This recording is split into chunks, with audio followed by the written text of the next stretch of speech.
రాష్ట్రంలో ఉప ఎన్నికల ప్రక్రియ మొదలైన తర్వాత నాలుగోసారి ఎన్నికల కమిషనర్ గారిని వైఎస్ఆర్ కాంగ్రెస్ పార్టీగా ప్రతినిధి బృందంగా కలవడం, కలిసిన ప్రతిసారి కూడా రాష్ట్రంలో జరుగుతున్నటువంటి అప్రజాస్వామిక విధానాల్ని, అధికార పార్టీ ఆగడాలని, వ్యవస్థలని కాపాడవలసినటువంటి అధికారులు నిశ్చేష్టులై శ్రేష్టలుడికి చూస్తున్నటువంటి వైనాన్ని ఎన్నికల కమిషనర్ గారి దృష్టికి తీసుకురావడం జరిగింది. నిజంగా ఏమిటి దౌర్భాగ్యమని అడుగుతా ఉన్నా. దేశంలో చాలా రాష్ట్రాలు ఉన్నాయి. చాలా రాష్ట్రాల్లో ఈ విధమైనటువంటి ఎన్నికలు జరుగుతున్నటువంటి ప్రక్రియ కొనసాగుతూ ఉంది.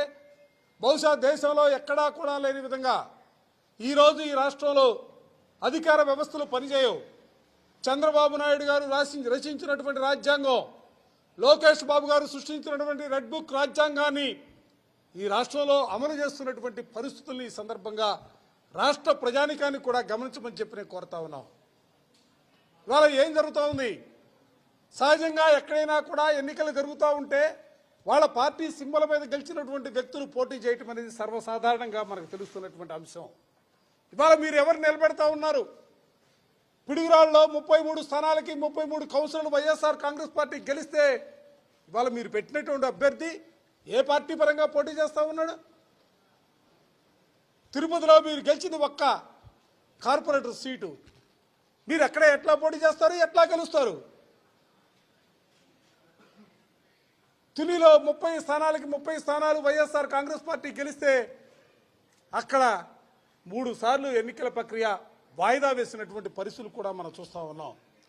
అదే రీతిలో పాలకొండలో కూడా రాష్ట్రంలో జరిగినటువంటి ఉప ఎన్నికలన్నిటిలో కూడా కార్పొరేషన్ సంబంధించి జరిగినా మున్సిపాలిటీకి సంబంధించి జరిగినా కూడా సంఖ్యాపరంగా ఎక్కడా కూడా బలం లేకపోయినప్పుడు కూడా అక్రమ మార్గాన ఇందాక పెద్దలు అందరూ చెప్పినట్లుగా బెదిరించో, భయపెట్టో, లోబరుచుకునో ఎన్నికల్లో గెలవాలనే మీరు చేస్తున్నటువంటి ప్రయత్నాలు నిజంగా మాకు ఈ ఎన్నికల్లో గెలిచినా ఓడినా రాష్ట్రంలో ఉన్నటువంటి రాజకీయ పరిణామాలు తారుమారవుతాయని మేము భావించట్లా.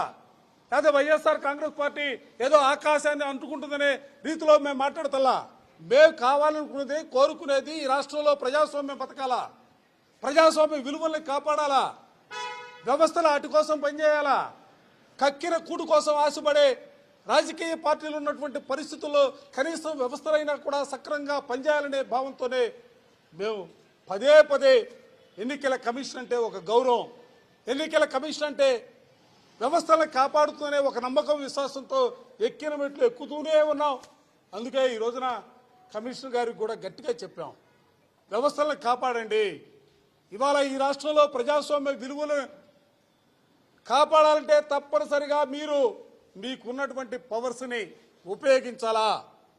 క్షేత్రస్థాయిలో ఎక్కడ ఎన్నికలు జరుగుతున్నా 144 సెక్షన్ పెడుతున్నామని చెప్తా ఉన్నారు, 30 యాక్ట్ అమలు చేస్తున్నామని చెప్తా ఉన్నారు. ఆ 30 యాక్ట్ 144 వైఎస్ఆర్ కాంగ్రెస్ పార్టీకి సంబంధించినటువంటి వ్యక్తులు రోడ్లపైకి రాకుండా ఆపడానికి పనిచేస్తూ ఉన్నాయి. వందలాది మంది రోడ్లపైకి వచ్చి వాళ్ళ తెలుగుదేశానికి సంబంధించి పిడుగురాళ్ళలో చూసినా, తునిలో చూసినా, పాలకొండలో చూసినా వందలాది మంది వచ్చి వాళ్ళ రోడ్లపైకి వచ్చి ఎక్కడా కూడా చేతుల్లో యథేచ్ఛగా అధికారాన్ని దుర్వినియోగం చేస్తూ అడుగడుగునా కూడా వైఎస్ఆర్ కాంగ్రెస్ పార్టీకి సంబంధించినటువంటి ప్రజాప్రతినిధుల్ని తీసుకువెళ్ళటానికి వాళ్ళు చేస్తున్నటువంటి ప్రయత్నాలు కూడా కమిషనర్ గారికి చెప్పడం జరిగింది. నేను ఈ సందర్భంలో ఇంకొక విషయాన్ని కూడా మీ అందరికి కూడా చెప్పదలుచుకున్నా, మీ ద్వారా రాష్ట్ర ప్రజానికానికి కూడా చెప్పదలుచుకున్నా. ఇవాళ మీరు తుల్లో చూశారు, మున్సిపల్ చైర్మన్ ఇంట్లో కౌన్సిలర్స్ అంతా కూడా కూర్చొని ఉంటే అక్కడ స్థానికంగా ఉన్నటువంటి మాజీ శాసనసభ్యుడు, మంత్రిగా పనిచేసినటువంటి దాడిశెట్టి రాజా గారు కూడా ఆ ఇంట్లో ఉంటే ఆ ఇంటిని చుట్టుముట్టి వందలాది మంది కార్యకర్తలు, తెలుగుదేశానికి సంబంధించినటువంటి వాళ్ళు వెళ్ళి చుట్టుముట్టి అక్కడ ఉన్నటువంటి కౌన్సిలర్ని బయటికి బలవంతంగా తీసుకురావడానికి వాళ్ళు చేసినటువంటి ప్రయత్నాలు కూడా వాళ్ళందరూ కూడా గమనించాలని చెప్పి నేను కోరుతా ఉన్నా.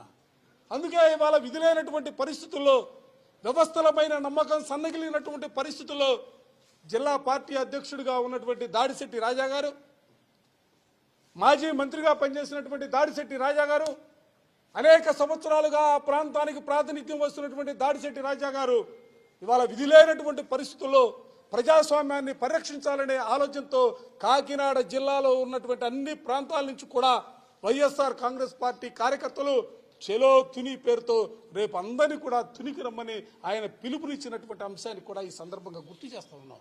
అంటే గతులైనటువంటి పరిస్థితులు.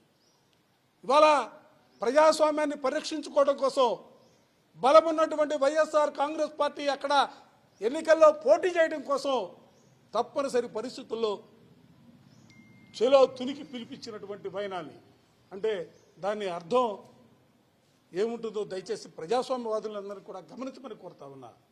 ఎవరైనా కూడా పిల్లిని రూములో పెట్టి కొడితే తనువుని చివరికి ఏమవుతుంది, తిరగబడే పరిస్థితులు వస్తాయి. దయచేసి నేను కూడా, ఎందుకంటే ప్రజాస్వామ్యం పైన అచంచలమైనటువంటి విశ్వాసం కలిగినటువంటి వైఎస్ఆర్ కాంగ్రెస్ పార్టీగా, జగన్మోహన్ రెడ్డి గారి నాయకత్వంలో పనిచేస్తున్నటువంటి కార్యకర్తలుగా ఈ రాష్ట్రంలో ప్రజాస్వామ్యాన్ని పరిరక్షించడానికి ప్రయత్నం చేయాలా. మీరు ప్రయత్నం చేయలేనటువంటి పరిస్థితుల్లో ఈరోజు తునిలో ఏ విధమైనటువంటి పిలుపునిచ్చారో రాష్ట్ర వ్యాప్తంగా అదే రీతిలో అన్ని చోట్ల కూడా పిలుపులు ఇవ్వడానికి వైఎస్ఆర్ కాంగ్రెస్ పార్టీ సిద్ధంగా ఉంది. దయచేసి అంతవరకు కూడా మీరు తీసుకురావద్దు. మమ్మల్ని రోడ్లపైకి ఎక్కే కార్యక్రమాన్ని దయచేసి చేయొద్దని, ప్రజాస్వామ్యాన్ని పరిరక్షించమని పదే మరోసారి, ఎందుకంటే పైన కూడా చాలా స్పష్టంగా చెప్పాం, సూటిగా చెప్పాం.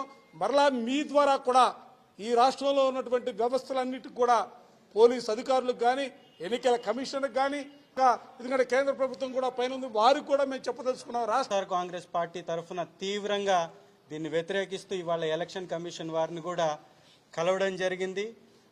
ఎలక్షన్ కమిషన్ వారు కూడా దీని మీద చొరవ తీసుకోవాలి. ఇంత నిర్లక్ష్య ధోరణి ఎందుకోసం? ఒక పార్టీ వ్యక్తుల్ని గెలిపించడం కోసం, ఒక పార్టీ కోసం పనిచేయడం కోసం రాజ్యాంగబద్ధమైన ఈ వ్యవస్థలు ఏర్పాటు చేయబడ్డాయా? రాజ్యాంగాన్ని గౌరవించి రక్షించి రాజ్యాంగబద్ధంగా ఎలక్షన్స్ జరిపించడానికి ఈ వ్యవస్థలు ఎన్నుకోబడ్డాయా? ఒక్కసారి వీళ్ళు కూడా ఆత్మ పరిశీలన చేసుకోవాలి. ఈరోజు ఒక్క సభ్యులు కూడా లేనటువంటి తెలుగుదేశం పార్టీ గెలుపు ఎలా సాధ్యమవుతుంది? వారు డబ్బు మదంతో, రాజకీయ అండతోటి, అధికార మదంతో అధికారుల్ని బెదిరించి ఎవరైతే వైఎస్ఆర్ కాంగ్రెస్ పార్టీ సభ్యులు ఉన్నారో, కౌన్సిలర్లు ఉన్నారో వీరందరినీ భయభ్రాంతులకు గురి చేసి వారు గెలుస్తూ పోతూ ఉంటే ఎన్నికల కమిషన్ చూస్తూ ఊరుకుంటుందా? ఇదేనా ప్రజాస్వామ్య విధానం అంటే? దీని మీద ఖచ్చితంగా స్పందించాలి. రాష్ట్ర మరియు దేశ ఎన్నికల కమిషన్ కూడా దీనిలో ఖచ్చితంగా కల్పించుకొని పటిష్టమైనటువంటి భద్రతను ఏర్పాటు చేసి పారదర్శకమైన విధానంతో ఈ ఎలక్షన్స్ జరిపించాలి. తునిలో కానీ పాలకొండలో కానీ ఖచ్చితంగా 2 సార్లు పోస్ట్పోన్ అయినాయి అంటే వారికి సంఖ్యాబలం లేదు. సంఖ్యాబలం లేకుండా వారికి గెలవడానికి అవకాశం లేనప్పుడు పోస్ట్పోన్ చేసుకుంటూ వెళ్తున్నారు. 2 సార్లకు మించి ఇంకెన్నిసార్లు పోస్ట్పోన్ చేస్తారు?